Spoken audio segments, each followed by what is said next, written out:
all of you.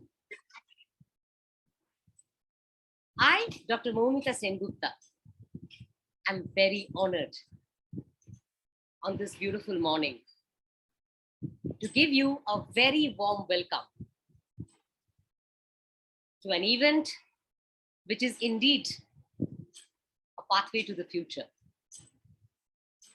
Welcome to Techno India University in Institutions Innovation Council event, Ticket to Gaming Convention. We all know the power of technology, the power of innovation, how it can transform lives, how it can transform societies, and how it can create a better world for all of us. Techno India University and its Innovation Council has always been a forerunner in bringing new technologies to the floor and creating a plethora of young minds to be able to reach out to the world and give them something to make their lives better, to entertain them better, to give them better education, to give them better skill building, to create a moral, ethical framework for them to become better citizens for tomorrow. It is my pleasure to welcome Mr. Ravi Ranjan, the Chief of Entrepreneurship and Innovation Strategy and Head of New Age Programs and President of IIC Techno India University. Ravi is an entrepreneurship evangelist, startup expert, government advisor in open innovation, policy advocacy. He is also a TEDx speaker. Ravi has over 12 years of experience helping startups, entrepreneurs, and governments across India to solve problems using entrepreneurship, technology, and innovation. Some of Ravi's achievements are that he is an IVLP fellow at United States Department of States. He has a total experience of 12 plus years in NASSCOM, 1000 Startups, Cross-Border Angels, Innovent, Indian Angel Network. He has had various positions in print, radio, and electronic media. Ravi is a founder of Velocity One, a high-growth advisory firm which works closely with government, academia, enterprises, and entrepreneurs to promote startup ecosystem across the nation. Ravi is a curator, business advisor, and project lead of Shark Tank India, world's biggest and most successful business reality show. I, Dr. Maumita Sengupta, warmly welcome Mr. Ravi Ranjan. Ravi, over to you. Thank you so much, Professor Sengupta. Really appreciate that. And I think today marks a very interesting day for all of us at Techno India University and Techno India Group. We at Techno India Group have always believed in innovation. We have always not only believed but promoted innovation, and that is why we are one of the first university in East India to have entrepreneurship as part of the curriculum. During the last 1.5 years, close to 2 years since the lockdown started, while a lot of people were worried about what is the future, we believe the future is bright, and we very quickly transformed to an online-only institution where we made sure that we bring the best experts from across the country and the world for our students so that they can learn new things. We organized some very interesting events, and one thing which we realized that during this period, it's not that only during the lockdown people started playing games, but people have been playing games from the beginning of the civilization.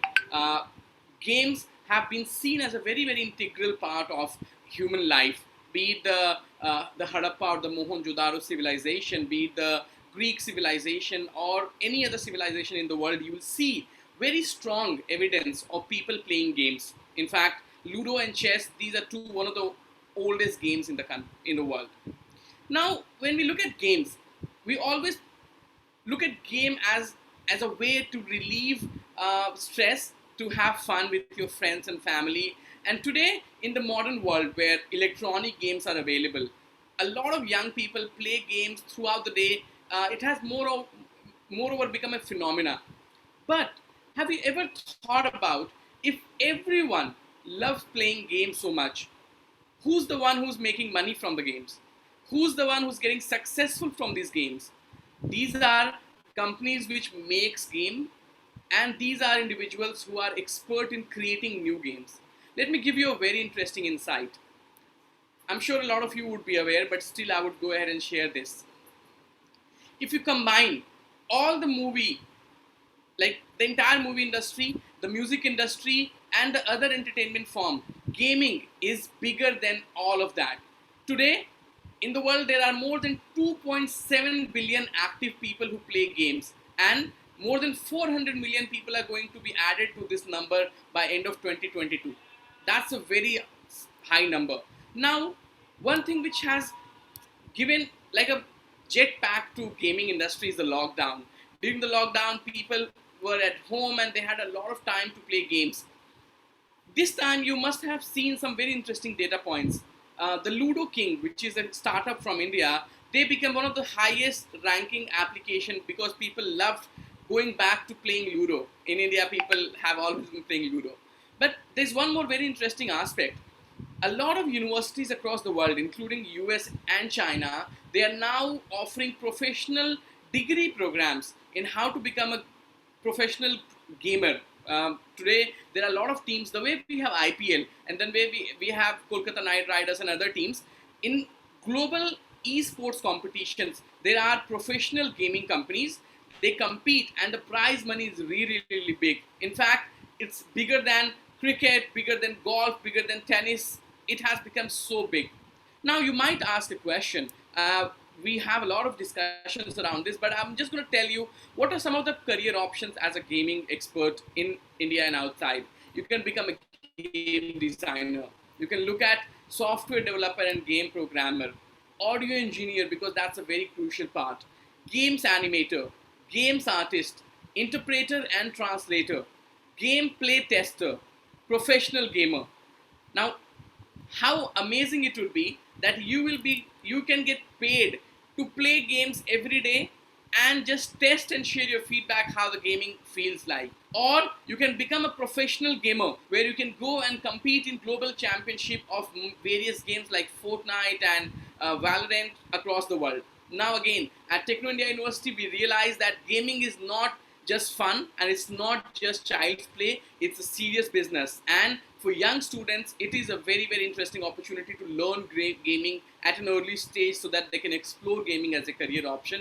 And that is where we conceptualize this event, the Gaming Hackathon, where for the next 4 days from today, on the first half, we have discussions from industry experts around gaming and game design. And in the evening, we have live gaming. So I'm sure you guys are very, very excited to play with many other people who have registered from across the country to play Valorant and BGMI. We have received more than 1,000 applications and we are very excited that our first maiden gaming event is a huge success. Thank you so much to all the participants who have registered. I would like to thank our partner Router, who's the global streaming partner.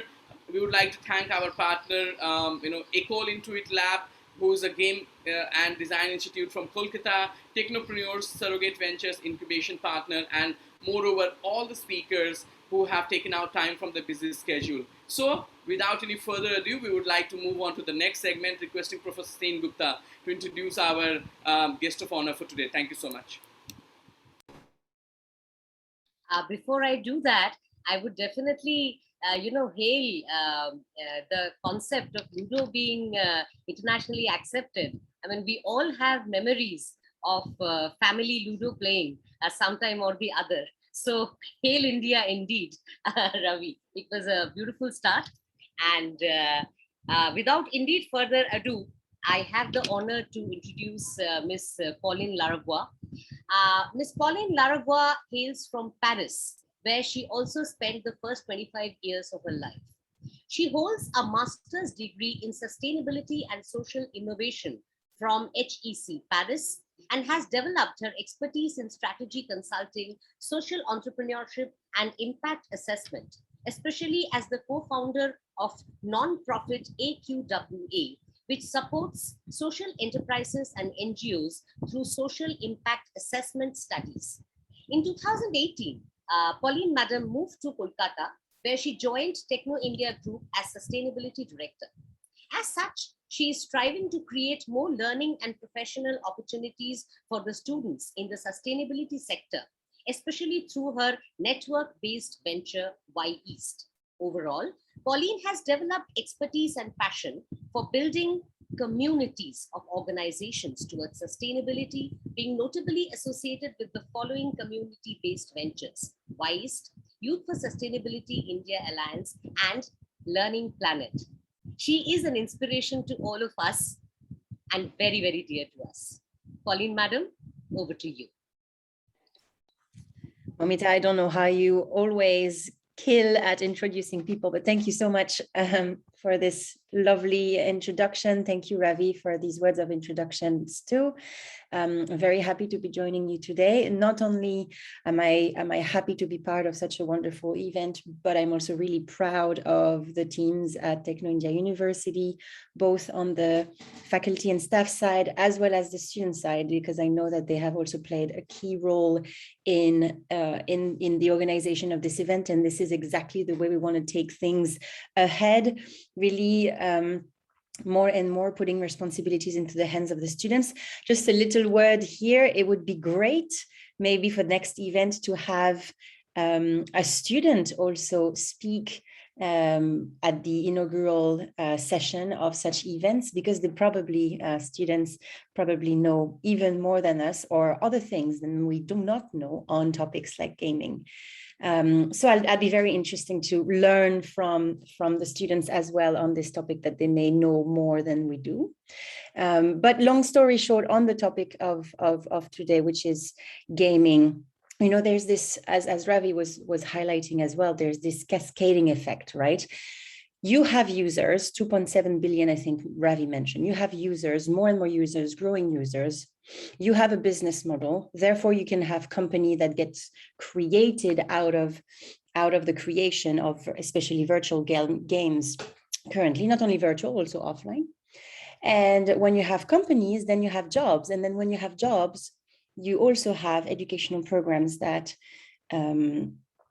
attempt to meet the job market, the demands of the job market, right? And this is exactly and very, very visibly what we are seeing in the gaming industry in India and all over the world, right?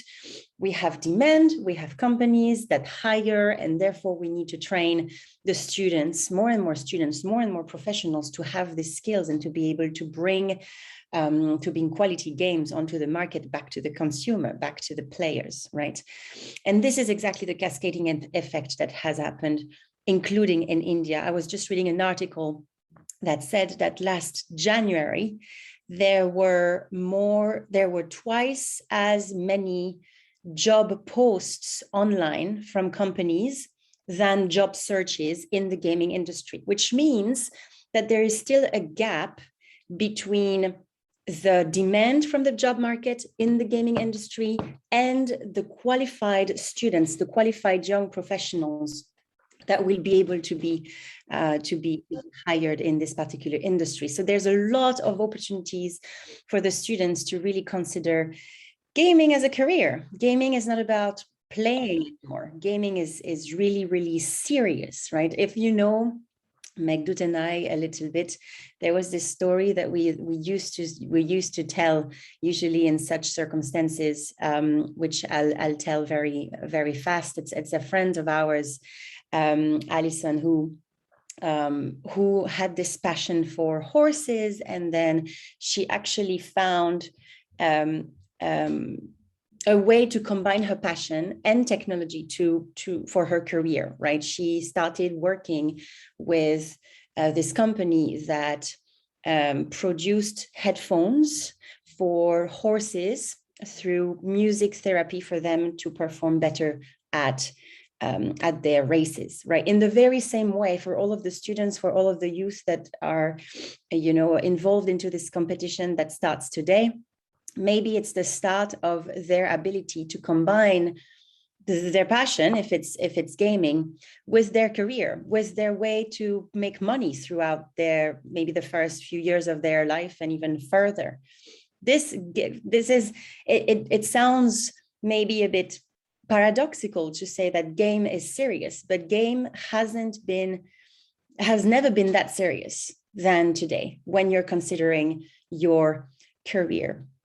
And if you remember the cascading effect that I was telling you about, demand, company hiring, academia, and then job being able to be met on the job market, we have this link with academia that needs to, and educational institutes that need to follow the growing trend of more and more jobs being offered in this industry.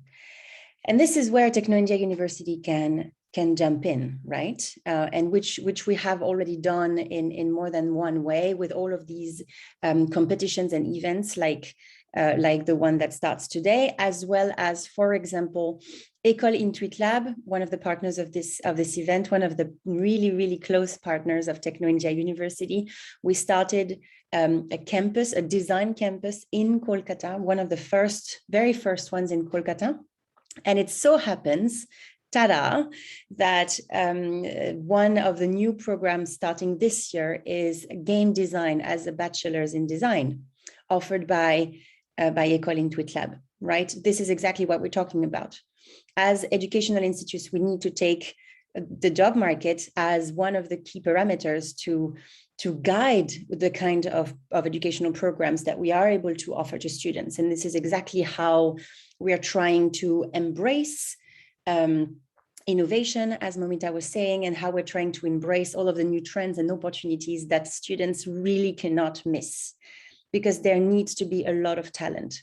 Another reason why academia and educational institutes have been, I think, accepting of gaming as a serious career is because gaming also has educational purposes in more than one way, right?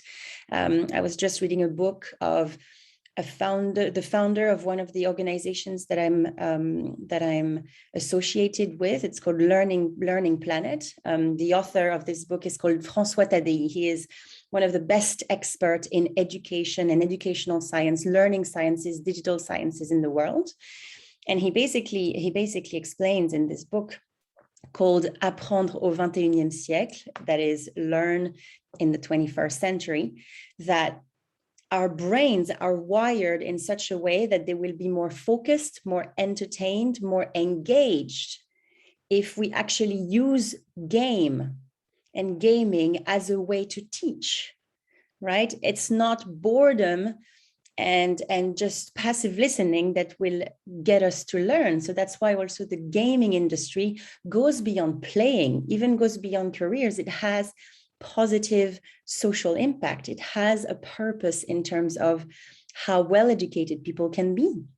There's also a lot of literature on when as a player, playing virtual games, you can also learn how to work in teams, work with another community of players, work towards becoming better at strategy, right? I mean, all of these skills are real skills that you apply into a game, but can be applied also in real life.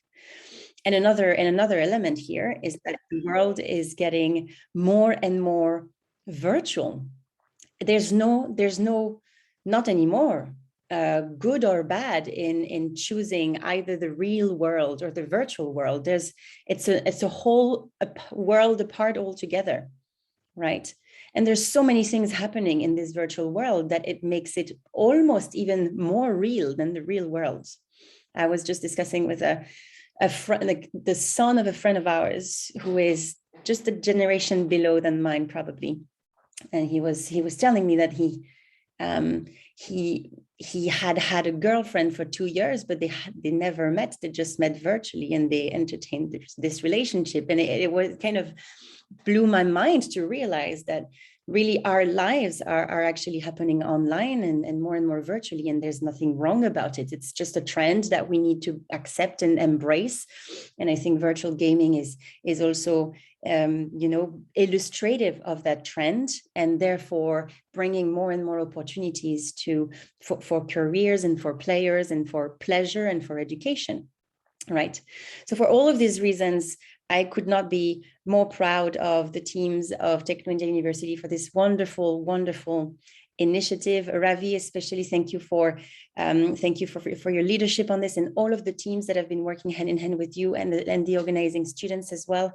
Congratulations, all the best for the 2-3 days to come, for all of the competitions and the panel discussions that have been planned. Embrace the learning experience, because you never know, there might be your career behind the corner. Thank you so much, everyone, and have a great, great, great experience. Thank you, Pauline ma'am. As usual, you managed to inspire us, and particularly your talking about the cascading effect. In fact, if you don't mind, I'm going to quote you on that in our classrooms. Please, that would be my honor. It impacts us, it impacts our children, it impacts our students, it impacts everybody. And what an excellent way of putting it, ma'am. Thank you very, very much. Thank you, Pauline. Thank you so much. Professor Sengupta, we wanted to have Meghdut join us, but because he has less connectivity, he has sent us a video message. So maybe you can introduce Meghdut briefly, and then we can have the video playing. Thank you. Absolutely. I would be so honored to do that.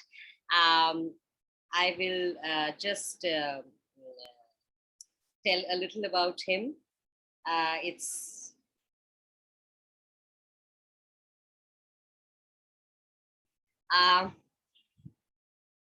Meghdut sir is somebody who just fills us with energy and passion and fire and zeal to do something with our lives.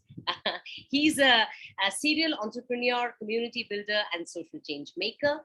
He started his first company at the age of 19, a music recording studio by the name of Blooper House Studios, which has till date produced more than 3,000 albums and artists across the world.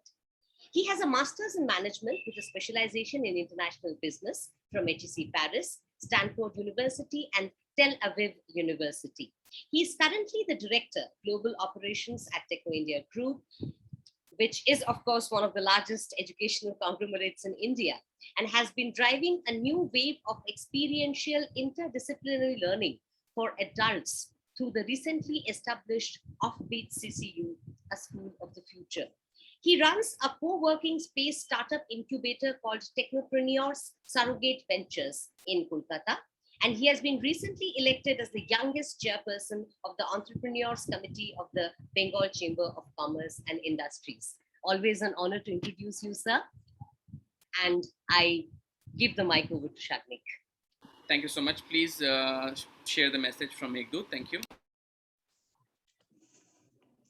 Very good morning, ladies and gentlemen. Mid-morning for all of you, but not for me.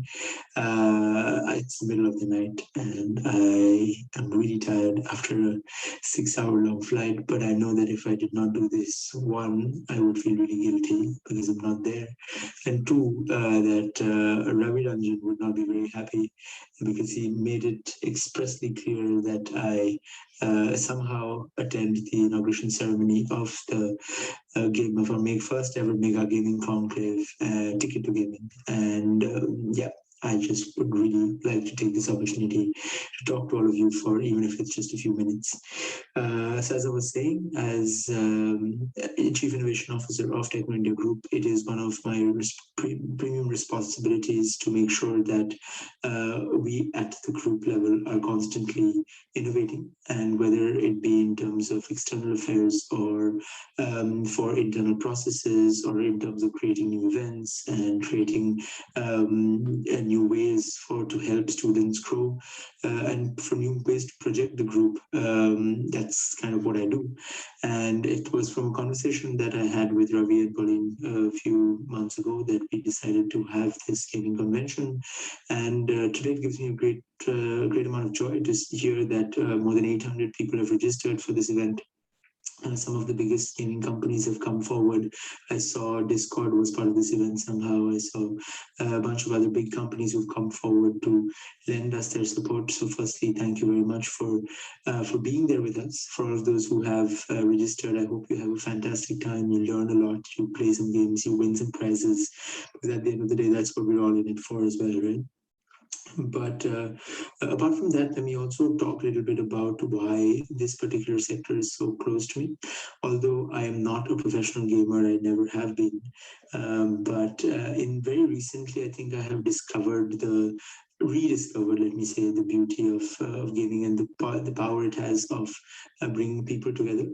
So if you look at this particular sector from time immemorial, human beings have always loved playing games as ways of entertaining themselves, be it through card games, which to this day, are so popular across the world in its various shapes and forms, from poker to roulette to various other games that I'm guessing in India we play 29, and we play a lot of other fun games. And that's something that it's inbuilt into us from the time that we're kids. But not just that, even if we talk about board games in general and the power it has over young people, old people, and the power it has in family gatherings, the beauty it has in terms of bringing people together is quite unheard of in a lot of other sectors. So I personally have always, grown up around them. But there's one particular game that I would like to talk about today, and it's not. I mean, yes, we are in the digital era, and we're primarily focusing on digital games with this particular convention. But there's one game which is not a digital game, and I would like to talk about it. Is backgammon, shesh. And the reason why I want to talk about it is because I just came back from Lebanon. Lebanon is one of the countries in the Middle East, which is has been a French mandate, had a French mandate for a very long time, and is surrounded by countries such as Israel, Syria, and other countries in the Middle East. And backgammon is very particular to the Ottoman Empire, especially if you look at the historical context. But a lot of people, if you walk into a cafe in Lebanon, you can see people playing backgammon. I'm sure you've seen it, in other places, but maybe not in this particular context.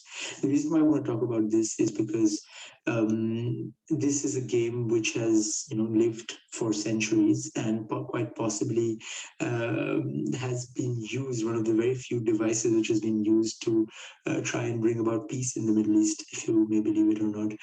Peace between Palestine and Israel, for example, has been attempted many times over a game of backgammon, because the moment you are playing a game, then you forget about all your rivalries and you forget about all of your enmities, and you just focus on the game, because it's about at the end of the day the pride of the game.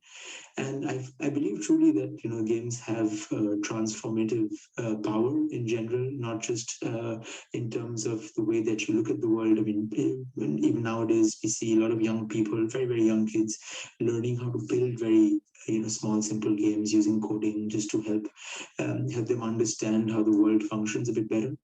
But if you look at some of these other games I'm talking about, like backgammon, they go back centuries, from when kings and rulers, did not have that many ways of entertaining themselves, and they use these board games. And it comes down to us to keep that legacy on. And for that reason, just to celebrate games, just to celebrate the love for gaming, I'm very glad that we're doing this gaming convention today. I hope all of you learn a lot of things from it. I will try to join in as many of the sessions as I possibly can. And I hope a lot of you go on to become game designers, game developers, and go on to become professional gamers, because, why not?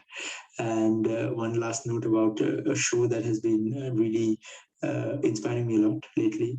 And it's about games. It's a silly show, and if you have Apple TV, you can watch it as well. It's called Mythic Quest, and it's about the story of a bunch of game designers who are basically nerds who play games all day and test it out. And it's the biggest MMORPG in this fantastic world that they've created. And I really like this show. It's really funny. So I mean, games have not only spun off and become part of popular folklore, meme culture.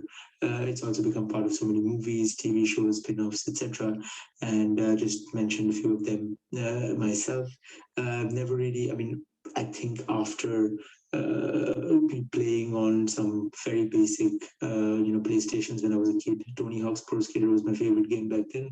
But since then, I don't think I have played a lot of games until this summer. When on vacation, I have ended up playing a bit of Injustice 2, if you know this game. It's on Xbox. And since then, I have been thinking of getting a console myself. So who knows, maybe I will end up getting a console and spending more time playing games. But till then, let us all be enlightened through the power of knowledge, through the power of games, and be entertained in our day-to-day lives with the game of life. That's all I can say. So have a lovely day and have a lovely conclave, everybody, and wishing you lots of learning, lots of fun and activities on the next few days. And I wish the team back home all the very best. I will see you all very soon. Have a great day ahead. Thank you.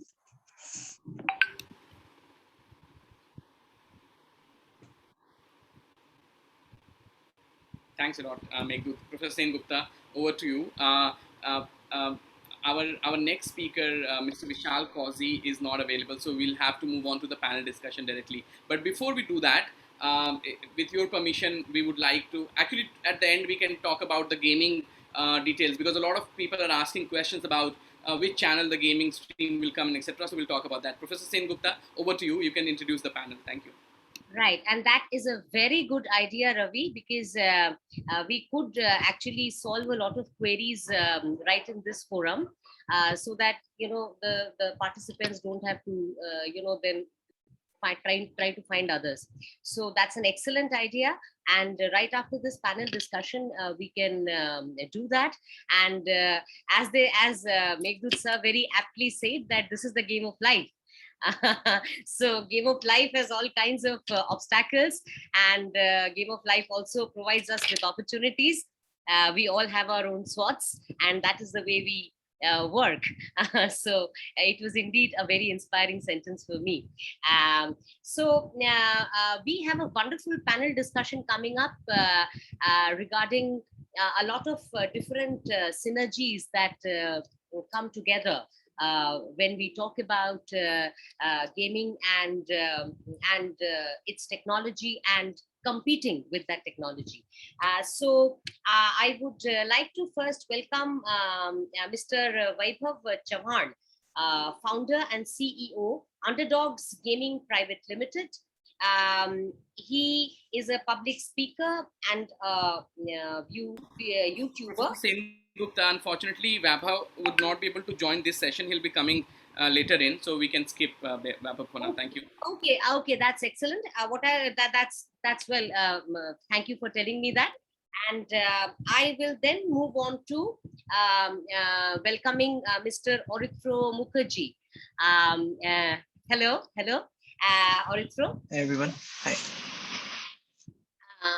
Aritra is somebody who is a self-taught indie game developer, somebody very, very talented. He's a C++ programmer who has worked on several game projects. He's a startup founder, maker of Burnscape 2019.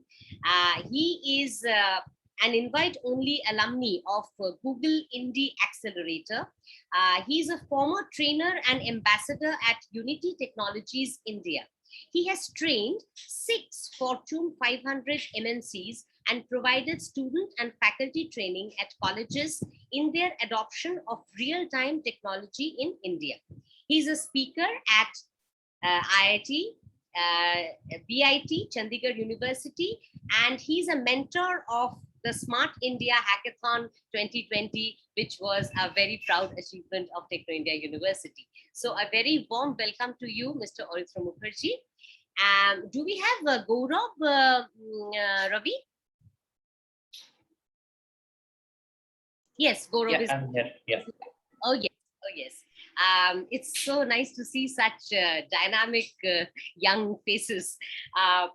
Mr. Gaurav Dash is an experienced sports and talent manager with a demonstrated history of working in the sports industry.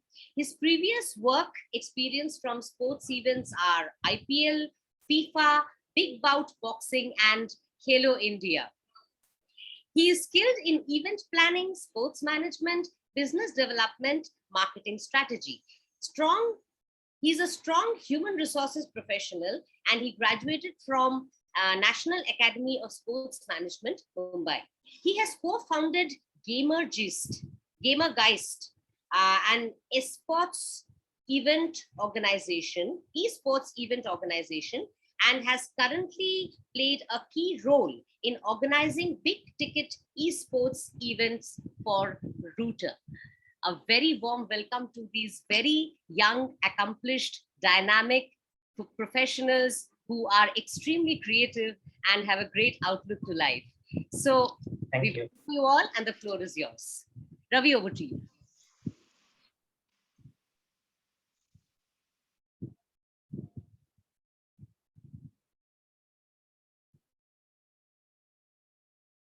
I think I can't see Ravi. I think he has gotten disconnected. He will, of course, join back soon. I would request the guests to talk a little about their journey from being a student in a very fast changing, paradigm shifting landscape, and how that propelled them into creating these organizations and working with the world, if I may say so. So Aritra first, and then Gourab. Thank you, Professor Sengupta, for such a nice introduction. It's a pleasure to be with so many people within a like a busy morning, I would say. So basically, when we started, we saw this as an art and craft of like rather than like if we just like subtract the technology part out of making games or how we see games at the moment, because like as time is progressing, we are almost losing connections with the board game habits that we have like been practicing from the ancient times. And like whenever we talk of the games, it's something digital and technical that immediately grows into our mind. So if we just subtract this technology for a moment, we would see it's the art of connecting people. It's the art of communicating something and bringing out like a deep part of someone, and then making that play. So it's like being a wizard, and so the moment we like talk about getting connected with people, the moment we ask people to like bring themselves into question, that whether they can like play around with something, or whether they can be creative when they're playing. So that's the kind of motivation we got. We mainly started out as kids with like we picked up an engine. We learned that we can actually like do stuff with the computer. We can fool the computer to do stuff that can get other people engaged, and that's where we started.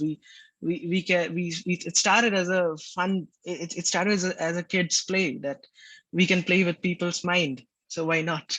So it started with that, and basically when we like started crafting like small little games, we got into the segment of learning about engines and how this modern engines play a great role in helping us make video games.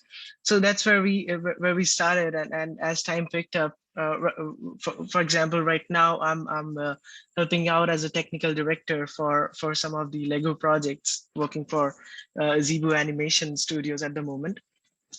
So this is a huge shift that has happened throughout the years. We have understood like the way people used to play games from the 1990s, when when there was no technical support at all to build these games, or no like technical backend to build these games at all. And now literally anyone can take up like an engine or a software and get started into making games. So it's like the craft of a modern era. It's like the craft that every new kid kids should learn, this is slightly different to when we talk about gaming as an activity. Making games and then playing games, these are two separate activities, but these cannot survive without each other. So I think that's where Mr. Gourab can help us understand the like the ecosystem and the players' mentality, why people play games, and what is the kind of excitement that we have seen over the coming years, over the years around certain titles. So that is something exciting to see, and that also inspires us to make content for the future players. So it's like whenever we see people getting excited over a certain title, we spot uh, what is that thing that people get attached to. When you're playing PUBG, when you're playing Call of Duty, what is that connection that you're building? What is that, like human instinct that is pulling you to play that game? That is what we uncover as game designers and developers, and then we try to put it into a game. It's sort of saying that you learn a person's weakness, you learn a person's mindset, and then you dub it into code, in certain lines of code. I think that's where Mr. Gaurav can explain the excitement around certain titles, and how he has seen like the industry shape and the excitement in India as well. Over to you, Mr. Gaurav. Thank you, Mr. Aritra. Thank you, Ravi. Thank you, Ms. Sengupta, for inviting me to this conclave. It's been quite some time that Router and Techno India had been in talks, and we are really proud to associate with Techno India for for a successful deliverance of this event. Stating with that, as Aritra mentioned, this whole event, the gaming sphere, it's that dynamic that it's actually bigger than the movie and the music industry put together. So currently, as we know, like around 26% of the world population is into gaming. So that's a huge number. Very, it's more of an underdog number, but it's very widespread. And the best thing about gaming is that it's not that what we understand, it's not for only kids, people from different age groups. The dynamics is that different, the demographics are that different, that gaming has creeped into every person's life, right from a 12-year-old or a 6-year-old to someone even who is a 55-year-old. We see that people playing smaller games as Candy Crush or Ludo all throughout.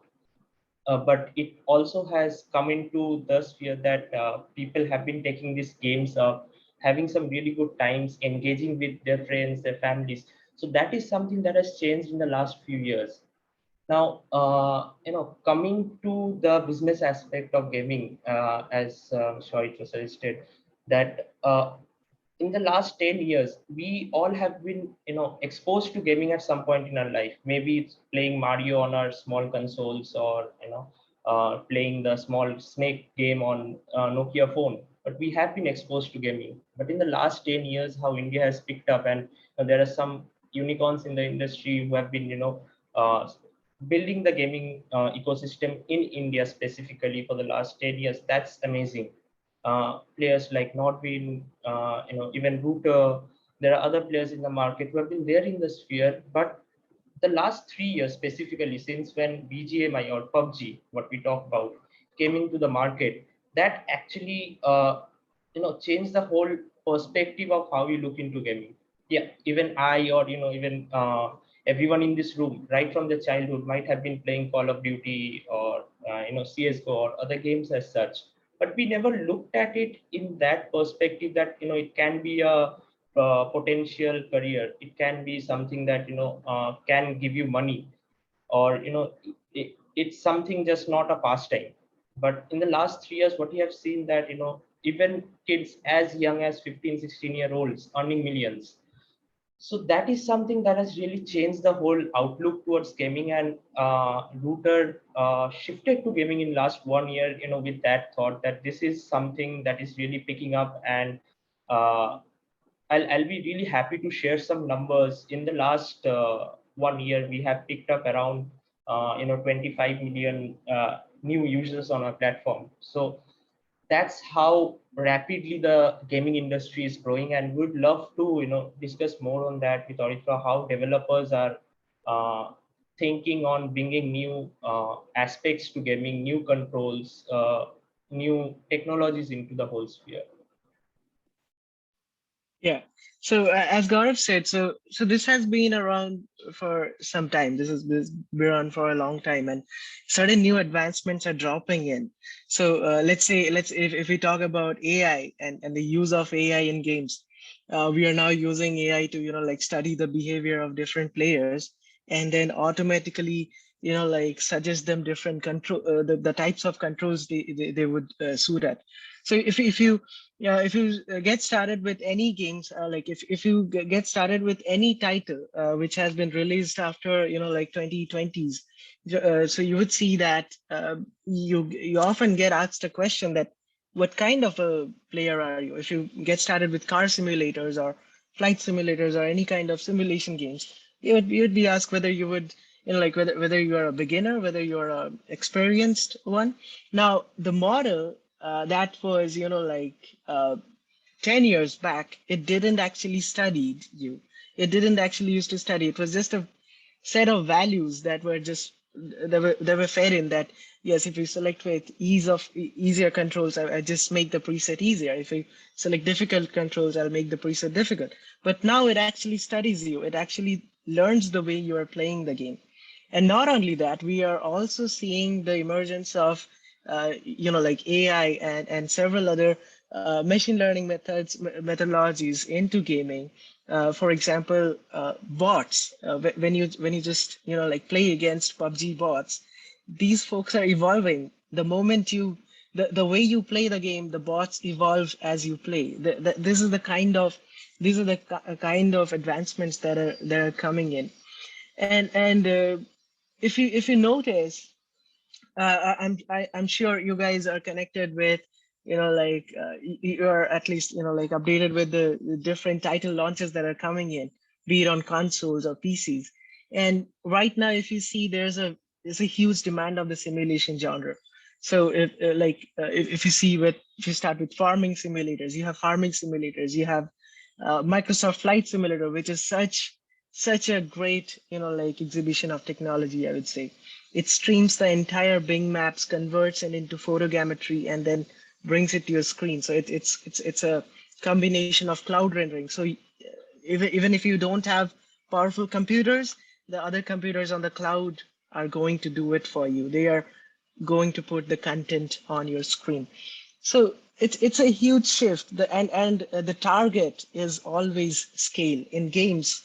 The target has always been in some form of scale. If you look at PUBG, they broke the barrier with a scale of connecting 100 people together in one single room. If you talk about, like different modern RPGs that are coming, we're scaling up with the size of the environment that you're playing. And in sooner or later, if you get started, sooner or later we'll have virtual reality play zones. So in some of the countries, I was like following up with a few new releases. So it's like you're roaming around in the streets, you spot a big logo, and you can immediately bring your mobile and scan it and immediately launch an augmented reality game. So it just like makes the experience better. So you're dining with your girlfriend at 9 p.m. or something in a good restaurant, and you see a QR code placed on the table. Why not make the shopping experience better? Why not make the dining experience better? Why not make the ordering experience better? So we can put little games into that, and it just makes it sweeter. So it's always in terms of scale, either the scale of usage, the scale of connections, the scale of worlds you are playing in. And these are the kind of technologies we are currently focusing on. And if you like a great way for you to get like be a part of it or be a touch of the development is to continue following like different engines. For example, if you are aware of Epic Games, so it's like the creators of Unreal Engine, the same engine on which with which PUBG was built. They are pushing for scale. Right now they are pushing for realism. The kind of next gen looks that we are bringing into consoles, the kind of next gen looks that they are planning for consoles is mind blowing. I'll give a, I mean, I don't want to drag this into a technical discussion, but let me give a brief idea that it's really, really, really difficult to imitate lighting similar to real life into a computer simulation. When you see light, it bounces, it starts, like it comes from reflections and numerous infinite amount of reflections. Recreating that kind of lighting is super difficult in a computer system. And that's where technologies like ray tracing are coming in, where you can, like you have new launches of GPUs, and to make it even look more realistic, to even make the experience of lighting of what you see through a computer, make it, make it feel more realistic to your eyes.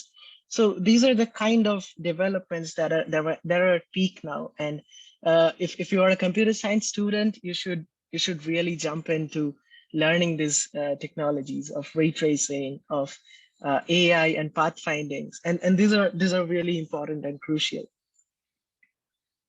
I see someone on the chat about cloud gaming. Yes, this has been for around a few years right now. If you see one of the achievements of cloud gaming, I would say that is Minecraft on Netflix.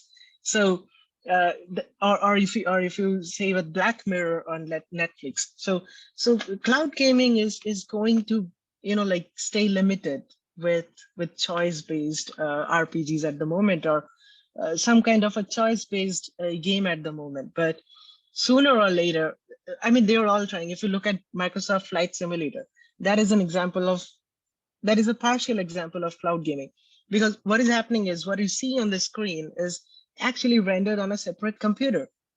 So there were challenges to it when we asked Google about Stadia. They were always obviously numb about it because they were also facing a lot of issues like latencies. What happens, like you're in a tough fight like PUBG, and you have to, you just have two players left, and you have to finish another player. And if if your keyboard inputs or your mouse inputs don't work, because it's transferred through over the data, so that is not appreciated. So that's why the kind of games, yes, Azure Cloud, Piyush Raj from chat, yes, that's correct. So those are the technologies that actually facilitate this, and I'm sure that for the next 10 years at least, this kind of an execution is going to remain slow. You would see execution of cloud games in slower modes, like choice-based games, and then maybe games where you don't have a lot of action, like simulators, something like that. In fact, I would. It's fascinating listening to both of you, and I think Gaurav would also, come in on this. That you're talking about this, profiling and then matching that. You see, I am also some kind of a gamer myself, but obviously my age would make me attracted to a certain kind of game. And when I'm into that game, what would happen is that, they create these teams. That's also AI, the way you are saying. And the choice, the way they create the teams is with people, they are going into their Facebook profiles and they're checking. That's right. Persons. That's right. They are bringing in those people who actually have a great experience together. That's correct. From all parts of the world, you are suddenly a team who kind of think alike when it comes to competition. That's correct. Or when your psychology of how life should be.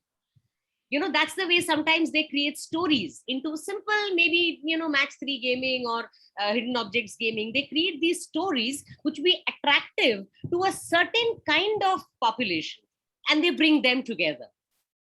So I think that, AI and the combination of human psychology, that, as you had said, and that's where even the sports, companies come in, where they actually see what certain age groups are into, and then they create these different kind of synergies for these different kinds of people.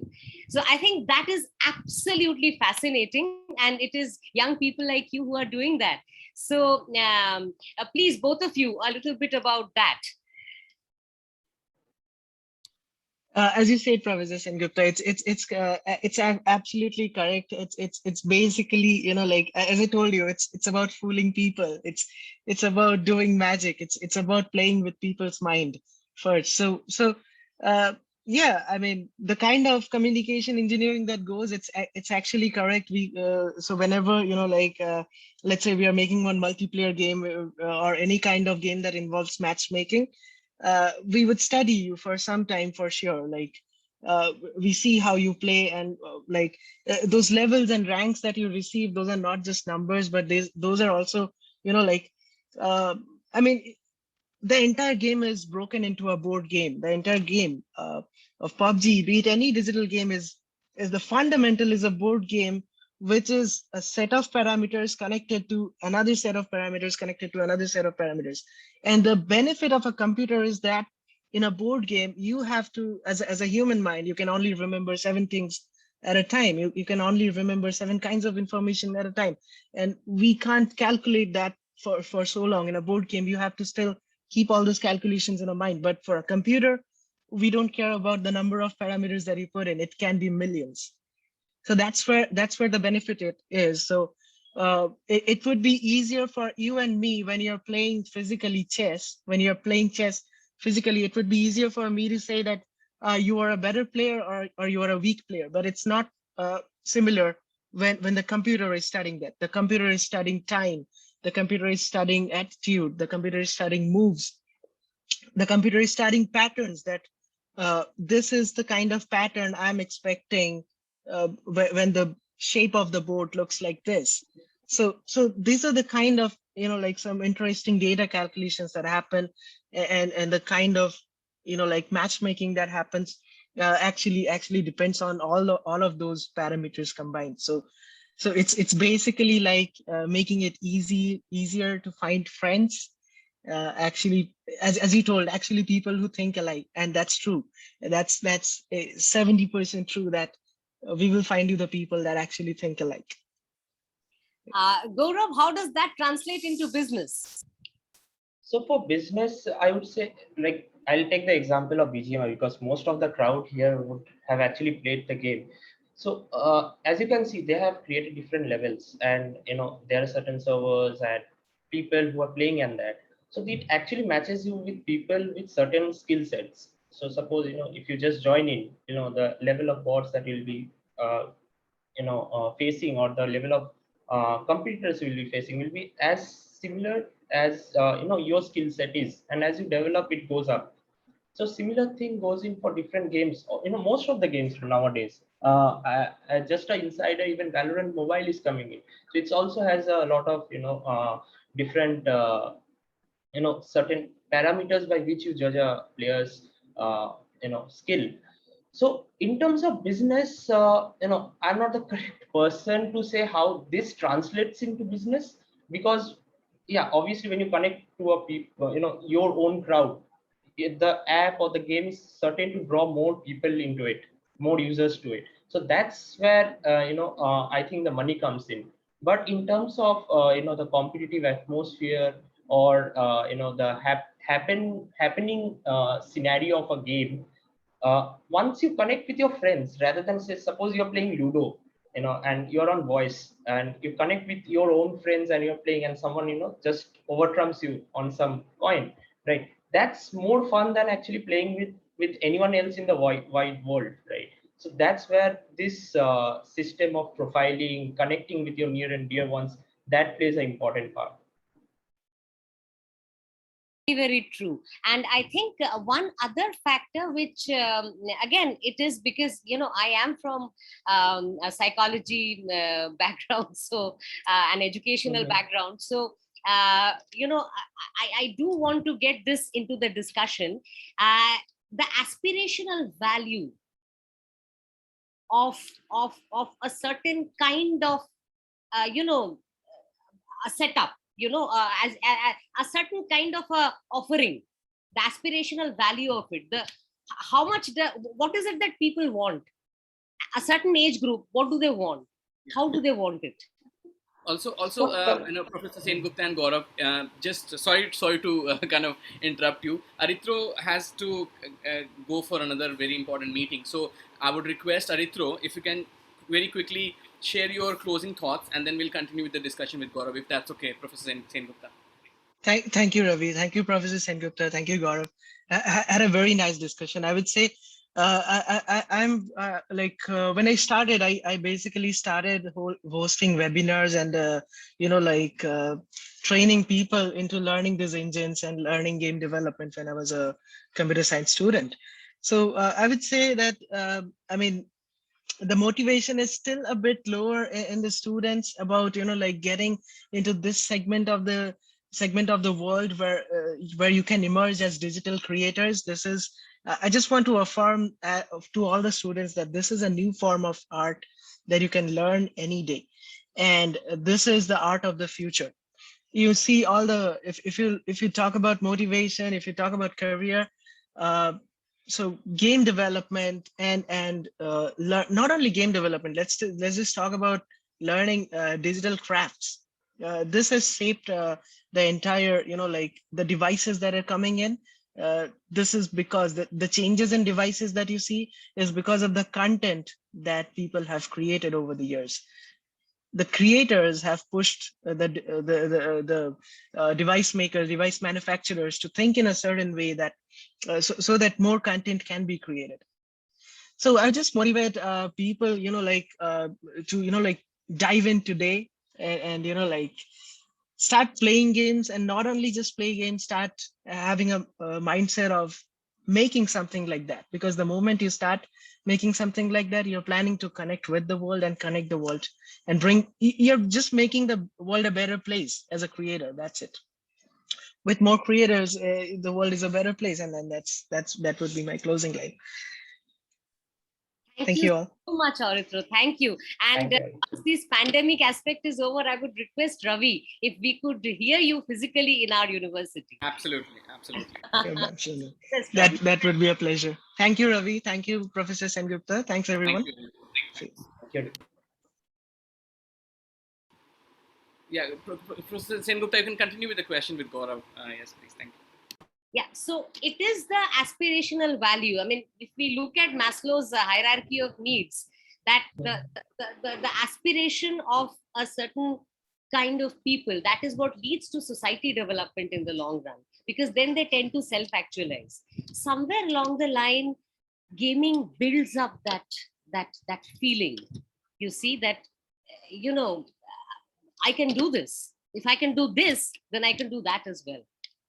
And it kind of, it is something. So if we could bring in more educational elements, maybe, well, that's just a suggestion.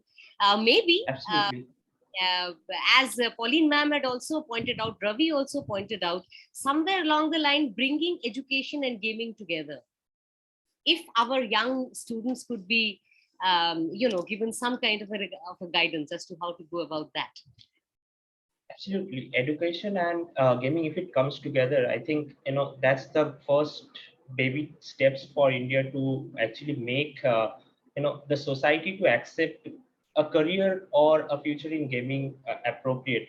So once we have that set, and, with the current trends in the whole industry, I think, everyone should, like anyone who is inclined to this aspect should try it out once. And as for aspirational value, just a small thing in between for aspirational value, like say there's a game called 8-ball pool, right? It connects you to your friends and you can play together. So it was quite some time, around 7-8 years, that I have been playing the game, and it always makes you think that my friend has some more coins, or he has reached that level. Let me just better that. So that builds up a competitive thought in the mind, and people actually look forward to gaining new heights in that games. And it goes for all the games, right, from small board games to major competitive esports. So that is something, that develops a character in a person, I believe, which makes them competitive in their life and helps them grow.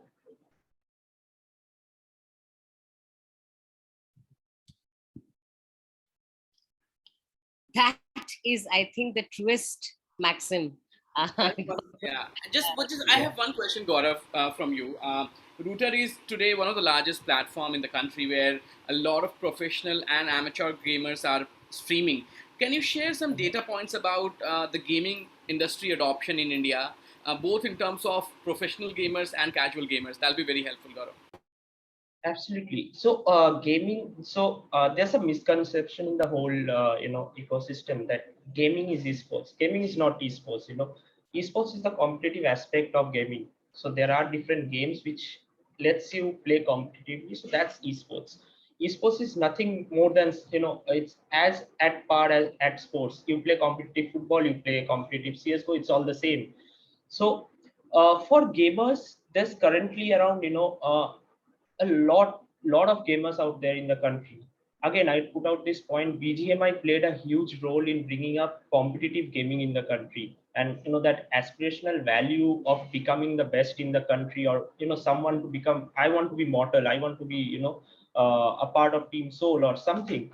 That was built up by that game, and later on, many more games came down the road. uh, for game streaming, that's a whole totally different vertical. People for India, content is everything. Everyone thrives on content. You might see someone traveling on a metro, but he might be on some short form video content app or Instagram going through content. And gaming content is something that is viewed to a huge extent. I think, as all of you know, Netflix has also started investing in esports and gaming. They have included some gaming aspects to their app as well.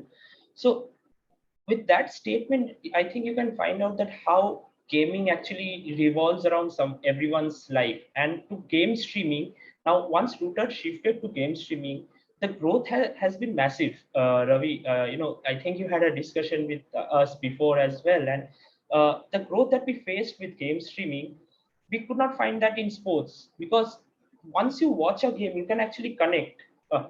Every person or a kid or someone who is watching the streams, it's so engaging, it's so fun that people actually connect, and once you play the game, you can actually relate. So that is something I think works out for game streaming and for gamers in the whole scenario. Now with the like with so many games coming in right now, so say Valorant for PC, Wild Rift is coming in. You have Call of Duty Mobile, you have BGMI, you have Free Fire. So with so many options, the crowd is growing every day, and more people are getting into it, which is a really good sign. And I think that the more people get into it, and I don't see it as a bad thing that people are grinding, spending their times on games. I think it's just a once done in a controllable situation or a manner, it actually helps develop certain parts of the brain or the behavioral pattern for people.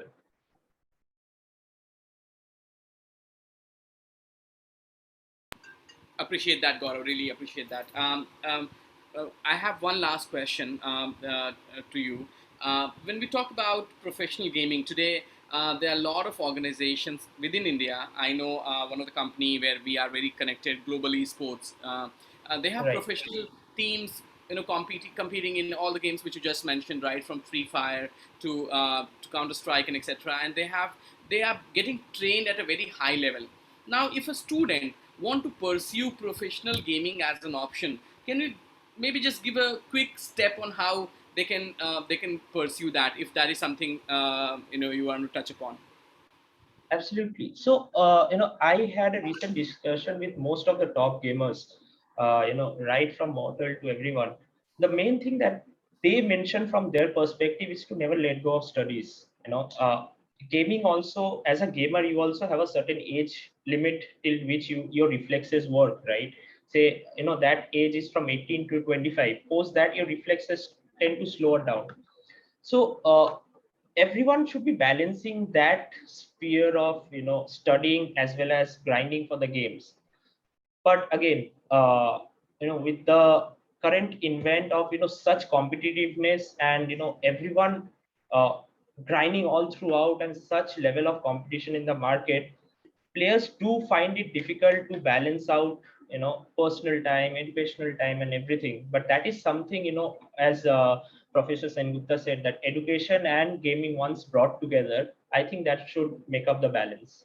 And again, for gaming, I would say, if you can't be a gamer, there's so many different career options that you have. You can be a journalist, you can be a game journalist, you can be a game tester. The best thing about this options, it keeps you in touch with the games, but you don't actually have to play competitive. So that's something everyone can look at. Thanks a lot, really.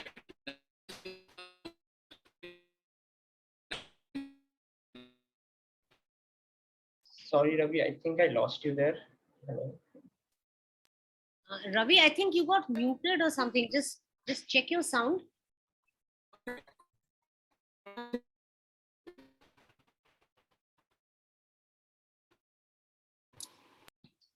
God. Professor, am I audible now? Yes, Ravi, you're I on. was saying, Yeah, Professor Sengupta, request you to kindly conclude this session and go to the next session kindly, please. Thank you. Okay. So our thanks to Mr. Gourab, who has given Thank us you. some wonderful insights. And of course, the request is always there that once this pandemic is over, if you could come and talk physically to our students, and give such valuable insights. I think you people will inspire them to take up careers which are unconventional, which are enjoyable, and which are very, very rewarding as well. So thank you very much, Thank you Gaurav. so much. And I think now I should hand over the baton to Shagnik, because there are a lot of queries regarding the event which he or Ravi will be able to solve. Thank you so much, Professor Sengupta. Requesting Sagnik Bhattacharjee to kindly come and talk about the overall gaming competition which is starting from today. We had the qualifier yesterday. So if you can come and share details about all the events so that all the participants are aware about it. Sagnik, over to you. Definitely, sir. Ravi, with your permission, actually I have a class. Yes, ma'am, you may. Yeah. Thank you very much for providing me with this opportunity. It was a great learning experience, and I hope to be associated with this event throughout. So anything that is required of me, do inform. Thanks to all of you. Thank you so much. Thanks, Ravi. Thanks, Shagni. Everybody. Thank you very much. Thank you. Hello, sir. Hello, everyone. So let me just explain the gaming event. Summarizing it, we are including two games, BGMI and Valorant, as you know. So BGMI would be a squad event, and the Valorant is a death match. So you'll be playing kind of solo.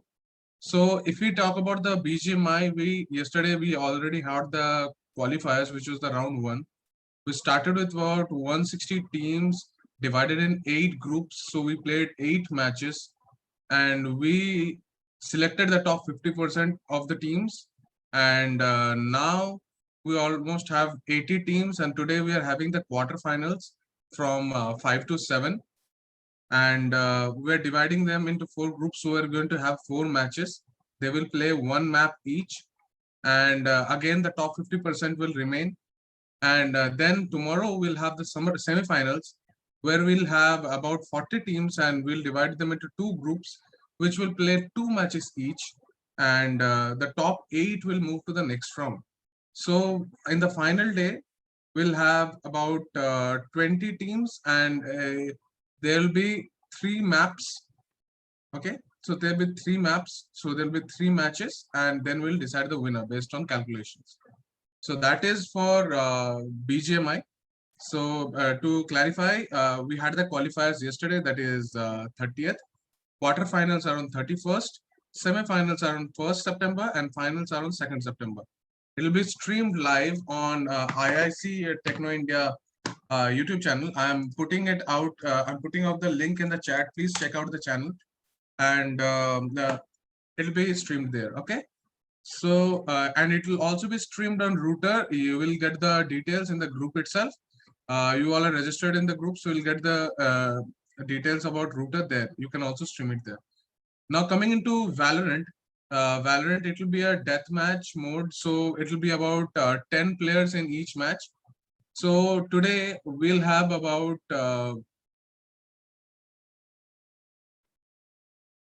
okay. So today we'll have about 5 games, and tomorrow we'll have about 6 games since we have 11 matches, and we will select the top 5 from each round. And on the day 3, it'll be another 6 matches for selecting the top spots. So to summarize, we'll have round 1 on 31st, round 2 on 1st September, and round 3 on 2nd September. This is also be streamed live on the YouTube channel that we specified right now. So that was all related to the gaming event details, and thank you, sir. I'll pass the mic to you now.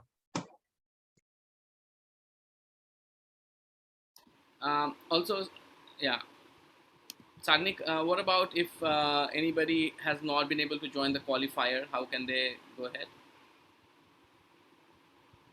Sir, they will have to reach out our management team. We have been handling all the queries personally, and if their reason is genuine enough, then we can kind of help them. But as you know, we cannot. It would be unfair to all the participants who competed and claimed a spot in the quarterfinals. So it Yes. would be unfair if Yes, we do it to absolutely. everyone. Also the channels for streaming and other details. How will it be communicated to the participants? Sir, I put it in the chat already, and it will also be put in the WhatsApp groups, and it will also be uploaded to the social media pages. And so, as you guys have already registered, you can get the streaming details from here, from Okay. there on. Also, there's a question. If they want to stream the Valorant on their own channel, can they do that? Unfortunately, you cannot do that as it includes the agenda and the properties of Techno India Group. So you cannot do that, unfortunately. Okay. Also, a lot of participants are saying that they are not part of the WhatsApp group. How can they receive all the information and communication? So for all the people that are not part of the WhatsApp group, I'm leaving my personal contact information in the chat. You can message me from right now regarding any queries there. Okay. Okay, wonderful. Great. I think that is really helpful, Sagnik. Really appreciate that. Once again, on behalf of Techno India Group and our partners Router, Technopreneurs, Equal Intuit Lab, we would like to thank all of you to join this event. This is just the beginning. There are going to be 4 more exciting days where we are going to have gameplays, and in the first half we would also have very interesting panel discussion. So I would request everybody to to kind of make sure that you join all the panel discussions, and you also come down and play the game. I'm sure I don't need to tell about playing the game, but yeah, please join the panel discussion as well so that it's interesting. Sagnik has already shared his contact details. I hope you guys have received it. If not, I'm going to just read it out to you. It's 70013600694. That is 70013600694. You can you can get in touch with Sagnik, but most of you have already received the email and information, so should not be a problem. One last question. Some of the people are saying, what about stream snipe in BGMI? Sagnik, can you touch upon that? I don't think so. That will be an issue because stream snipe is something that happens usually when there are more than 100,000, 200,000 viewers. So you guys don't need to worry about it. Just play your game, give your best, and all the best for the tournament. That is what I can say. Great. Thanks a lot, Thanks a lot, Sagnik, and thanks a lot to all the participants, all the speakers, everybody for making this event really, really successful. I would like to wish you all the best. And this is just the first event we are starting from Techno India. We are planning to do some really great and cool events. As soon as the COVID scenario is normal, we would definitely try and do a large physical event. And I can't wait to welcome all of you. So for now, we would like to conclude the opening event, and then we would meet you guys at the gaming event in the evening. Thank you so much. All the best. Have a great day ahead.